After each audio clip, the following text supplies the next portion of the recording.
ভারতীয় x cricketer এবং ধারাভাষ্যকারদের দেখবেন এখন তাদের পাকিস্তানকে নিয়ে খুব দুশ্চিন্তা। পাকিস্তান যদি বিশ্বকাপে ভারতের বিপক্ষে ম্যাচ না খেলে তবে তাদের কি হবে, তাদের আর্থিক ক্ষতি হবে, তারা ভবিষ্যতে আইসিসির বিভিন্ন সুযোগ সুবিধা পাবেন না, এশিয়া কাপ হবে না, পিএসএল এর প্লেয়াররা এনওসি পাবেন না, বিভিন্ন রকম কথা। এবং তারা বলছেন এগুলো যদি না করতে চাও তাহলে ভারতের বিপক্ষে ম্যাচটা খেলো, অর্থাৎ ভারতের বিপক্ষে না খেললে তোমাদের ক্রিকেটের খুব ক্ষতি হয়ে যাবে, তোমাদের দর্শকরা মুখ ফিরিয়ে নেবে। মনে হচ্ছে পাকিস্তানকে নিয়ে ভারতীয় এক্স ক্রিকেটার এবং ভারতীয় বর্তমান যারা ধারাভাষ্যকার আছেন তারা খুব চিন্তা করছেন। এই চিন্তাটা আসলে কেন, এই চিন্তাটা আসলে কী কারণে? মজার একটা ঘটনা শেয়ার করি, মজার একটা ব্যাপার ফ্যাক্ট শেয়ার করি, ঘটনা না এক্স্যাক্টলি। মনে করেন ভারত শ্রীলঙ্কায় পাকিস্তানের বিপক্ষে ম্যাচটা খেলতে না গেল, যে ভারত পাকিস্তান তো আগেই বয়কট করেছে, আমরা না যাই, তাহলে কি হবে?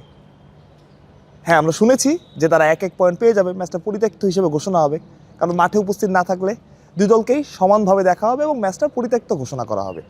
আর যদি আপনি পুরো পয়েন্ট পেতে চান তাহলে অবশ্যই আগের দিন আপনি জানেন যে ম্যাচ বয়কট করবে পাকিস্তান, তারপর আগের দিন প্রেস কনফারেন্স করবেন, প্র্যাকটিস সেশন করবেন, তারপরের দিন মাঠে আসবেন, ম্যাচ রেফারির সাথে বসবেন, তারপরে আপনি ম্যাচের পূর্ণ পয়েন্টটা পাবেন। কিন্তু সেটা না হলে আপনি যদি নাই যান শ্রীলঙ্কাতে, পাকিস্তান আছে কলম্বোতে, এমন যদি হয় আপনি শ্রীলঙ্কাতে না গেলেন, পাকিস্তান চলে গেল, ভারত শ্রীলঙ্কাতে গেল না বয়কট ভেবে, কিন্তু পাকিস্তান ঠিকই ঠিক সময়ে মাঠে চলে গেল। কলম্বোর মাঠ থেকে ওটার দূরত্ব আর কত, খুব তো বেশি না, অল্প একটু সময়। এমন ঘটনা হতে পারে, এমন ফ্যাক্ট নিয়ে হাসাহাসি চলছে সোশ্যাল মিডিয়াতে। তবে যেটা বলছিলাম যে পাকিস্তানের এক্স ক্রিকেটাররা তাদের জন্যই আসলে চিন্তা, তারা বারবার পাকিস্তানকে ওই জিনিসটা মনে করিয়ে দিচ্ছে যে তোমরা যদি না খেলো ইন্ডিয়ার বিপক্ষে, তোমরা যদি ইন্ডিয়ার বিপক্ষে ম্যাচ খেলতে না যাও তাহলে তোমাদের এইটা হবে সেটা হবে, আর্থিক ক্ষতির মুখে পড়তে হবে, তোমরা ম্যাচ পাবে না, পিএসএল বিদেশি ক্রিকেটাররা এনওসি পাবে না, এরকম বিভিন্ন রকম কথাবার্তা তারা বলছে।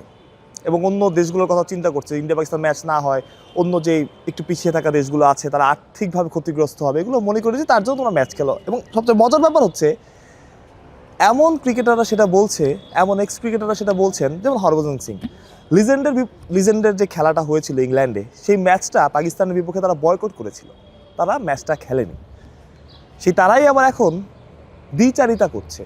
এটা কেমন হিপোক্রেসি ভাই? মানে আপনি যদি আপনার জায়গায় স্ট্যান্ডার্ড ঠিক থাকেন, ঠিক আছে আমরা ইন্ডিয়া পাকিস্তানের সাথে খেলবো না, কিন্তু আপনি আবার ন্যাশনাল টিম ঠিকই, যেটা আরও বড় মঞ্চ বড় জায়গায় ঠিকই পাকিস্তানের সাথে খেলছেন, আবার পাকিস্তানের সাথে হাত মেলাবো না, পাকিস্তানি যেই কর্মকর্তা আছেন এসিসিতে মহসিন নাকভি, তার হাত থেকে ট্রফি নেব না, কিন্তু আবার তার সাথেই ঠিক তার দলের বিপক্ষেই ঠিকই খেলছি। এটা এক ধরনের বড় হিপোক্রেসি। তো যেটা বলছিলাম, যেটা আলোচনার বিষয়, পাকিস্তানের এই সিদ্ধান্তকে অনেকে ছোট ভেবেছিলেন, কিন্তু এই সিদ্ধান্তটা যে আসলে কত বড় সেটা এখন বোঝা যাচ্ছে। প্রায় 6,000 কোটি টাকার বেশি লোকসান, পুরো বিশ্বকাপের মোড়টাই ঘুরিয়ে দিয়েছে। আর তার পেছনে ওই যে মুস্তাফিজুর রহমান, বাটারফ্লাই এফেক্ট বলে একটা শব্দ আছে দুনিয়াতে, ছোট ছোট ঘটনা থেকে বড় ঘটনার জন্ম হয়। এই ক্ষেত্রে সেই বাটারফ্লাই হচ্ছে মুস্তাফিজুর রহমান।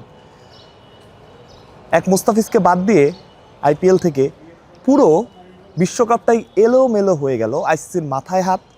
এবং অনেকে আস্তে আস্তে মুখ খোলা শুরু করছে, খোদ ভারত থেকেই অনেকে বিসিসিআই এবং তাদের এই সিদ্ধান্তকে দোষারোপ করছে। এটাই আসলে প্রকৃতির নিয়ম। মাহফুজ প্রত্যয়, বিডি ক্রিক টাইম।